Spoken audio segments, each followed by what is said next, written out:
Today, I want to talk about something most people are completely missing about this war. Everyone is watching the missiles, the strikes, the diplomacy, the military updates, but almost nobody is asking the question that matters most to ordinary people.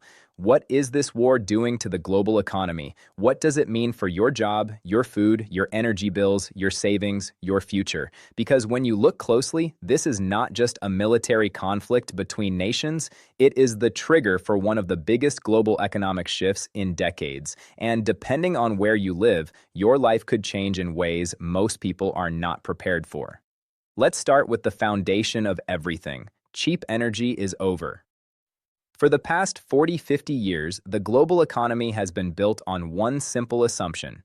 Cheap energy would always be available, always flowing, always accessible. This war is destroying that assumption permanently. So now, step back for a moment. Forget the headlines. Forget the daily updates. Forget the noise. Look at the pattern. Because what we are witnessing right now is not just another geopolitical conflict. It is not just another cycle of tension in the Middle East. It is something much bigger, much deeper, and much more permanent. This is a turning point, a moment where the system that has quietly supported the global economy for decades begins to break apart. For years, the world ran on a simple formula. Energy flowed from one region.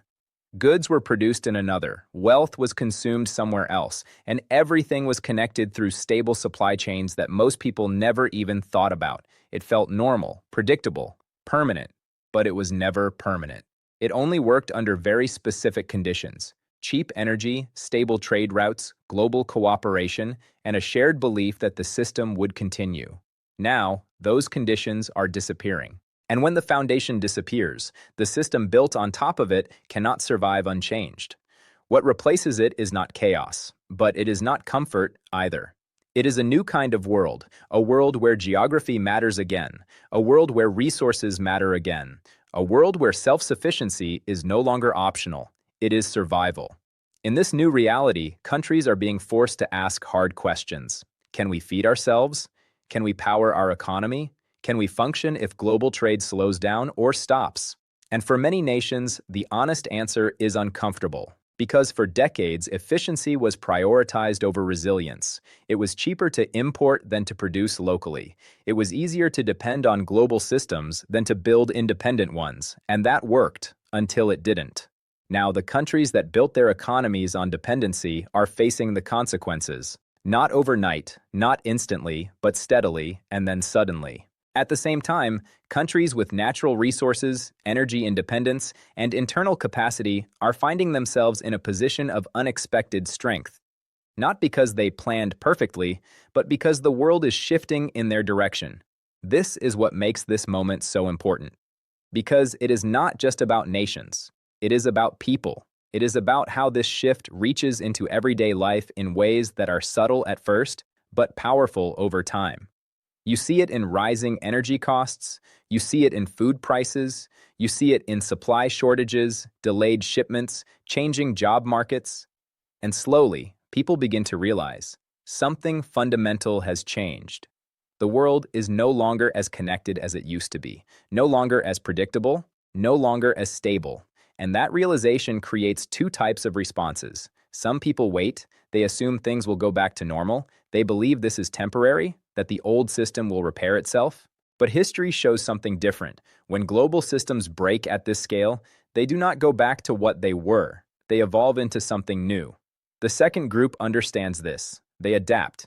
They pay attention to where the world is going, not where it used to be. They think differently about skills investments, opportunities, risk.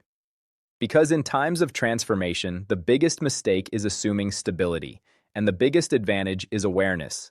This is not about fear. It is about clarity. Understanding that the world you grew up in is not the same world that is emerging now. And the sooner you recognize that, the better positioned you are to navigate it. Because while this shift creates challenges, it also creates opportunity. New industries will rise, new trade routes will form, new economic centers will emerge, and individuals who understand these shifts early will be able to position themselves ahead of the curve. But none of that happens by accident. It starts with paying attention. with asking better questions, with looking beyond the surface of events and understanding the deeper forces shaping them. Because the truth is, by the time something becomes obvious, it is usually too late to take full advantage of it. Right now, we are in that early phase, where the signals are visible but not fully understood by most. And that creates a rare window, a window where awareness itself becomes a form of power. So as this war continues, don't just watch the missiles. Don't just follow the headlines. Watch the systems. Watch the flows of energy. Watch the shifts in trade. Watch how countries respond when pressure builds, because that is where the real story is. That is where the future is being written, and that future will not be decided only by governments or militaries. It will also be shaped by how individuals respond to change, whether they ignore it or whether they prepare for it. So the question is not just which country will win or lose. The deeper question is, who understands what is happening early enough to adapt? Who sees the shift before it fully arrives? And who positions themselves for the world that is coming, not the world that is leaving?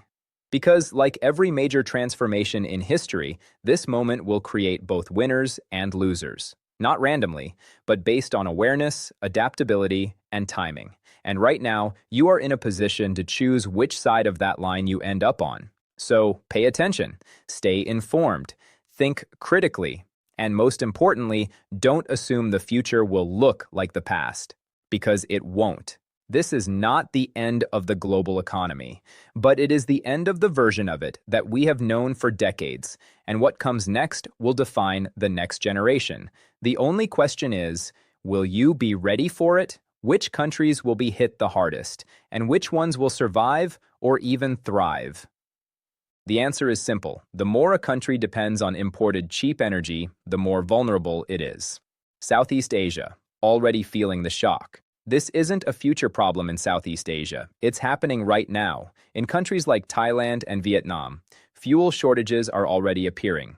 People can't fill their motorbikes. Workers are forced to stay home. Flights are being rationed or canceled. Entire industries, manufacturing, transport, agriculture, are slowing down. And this is critical because these economies are built on export manufacturing energy-dependent supply chains.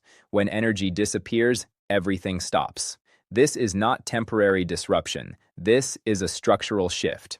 China, the most vulnerable long-term. On the surface, China looks strong, massive economy, growing global influence, expanding military. But underneath, there's a serious weakness. China's entire model is built on cheap energy in, manufactured goods out. And now that cheap energy is under threat, that model is breaking.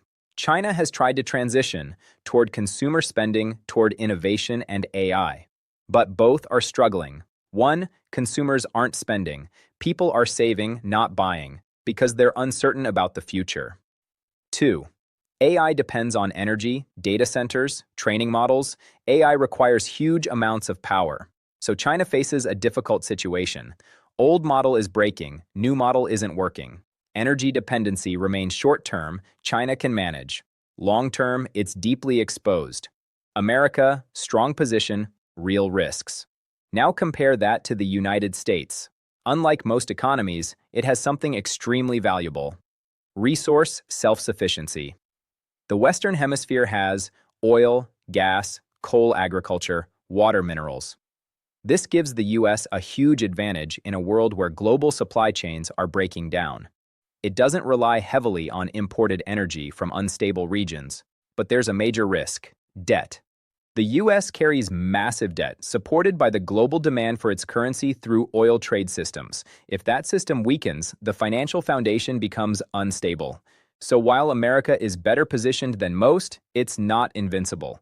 While the war is happening elsewhere, the consequences could hit Africa hardest. Many countries depend on imported food, imported fuel. If supply chains break, food prices rise, transport becomes expensive, fertilizer becomes unaffordable.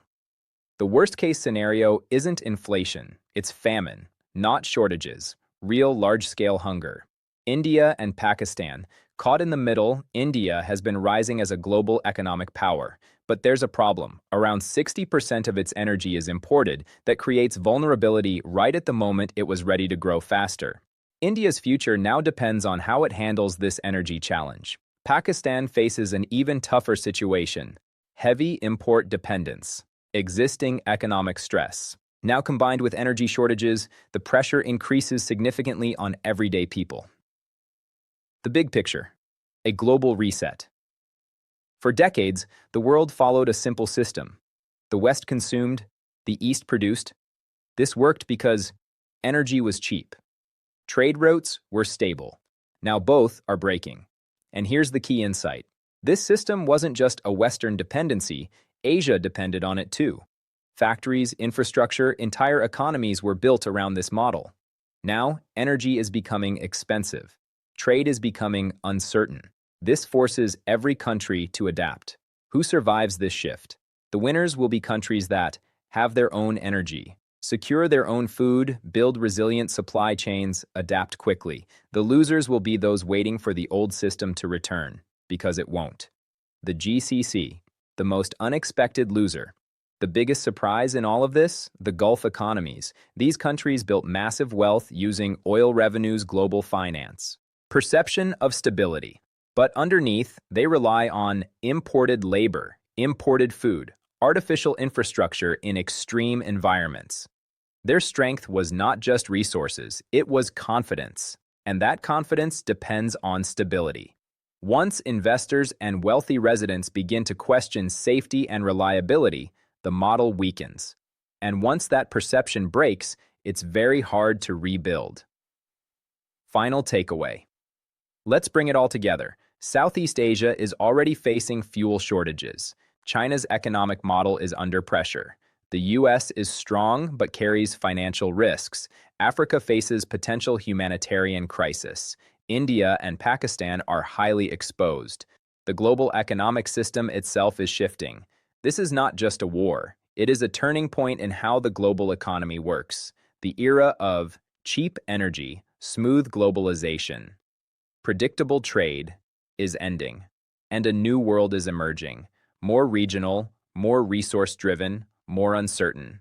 The question is no longer if this change is happening. It already is. The real question is, are you and your country ready for it?